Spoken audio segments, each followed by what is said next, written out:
तुम्ही काही करू द्या, किती प्रगती करू द्या, तुम्ही त्या चपात्या काय झेरॉक्स करून खाणार नाही. अरे तुम्हाला अन्न निर्माता, हा जगाचा पोशिंदा, हाच तुम्हाला जगवणार आहे. आणि आज हा जगाचा पोशिंदा दुर्लक्षित आहे. तंबाखूची पुडी बनवणाऱ्याला तुम्ही अधिकार दिला, त्याची किंमत ठरवायचा. 10 वर्षापूर्वी तंबाखूची पुडी होती 20 ग्रॅम आणि होती 4 रुपयाला. आता ती झाली 10 ग्रॅम आणि आहे 12 रुपयाला. लाजा वाटू द्या जरा.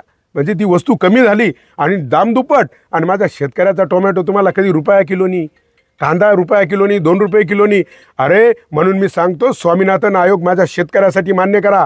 आम्हाला नको जास्त पैसे, नको 1000 रुपये जाळी. आम्हाला हवंय जेवढं आम्हाला त्याला मजूर लागला, फवारण्या लागल्या, त्याला सांभाळण्यासाठी त्याची मजुरी, त्याच्या जमिनीचं भाडं असं धरून त्याला जी किंमत येईल त्याच्या 1.5 आम्हाला किंमत हवी. म्हणजे एक जाळी बनवायला आम्हाला जर 100 रुपये लागले ना, तर माझ्या शेतकऱ्याला फक्त 250 रुपये पाहिजे. काही नको रे. आणि तुम्ही सगळं खाल आणि तुमच्या चुकीमुळे आज तुम्ही विष खाऊ राहिले. जर तुम्ही शेतकऱ्याला चांगली किंमत दिली, मग तो निंदायला मजूर लावेल. आता तो तणनाशक फवारतोय. एकूण हे तुम्ही पेरले, जे पेरतो तेच उगवतं. तुम्ही काटे पेरले, काटेच उगवल. बाबळी पेरल्यावर बाबळीच येतील, आंबे नाही येणार.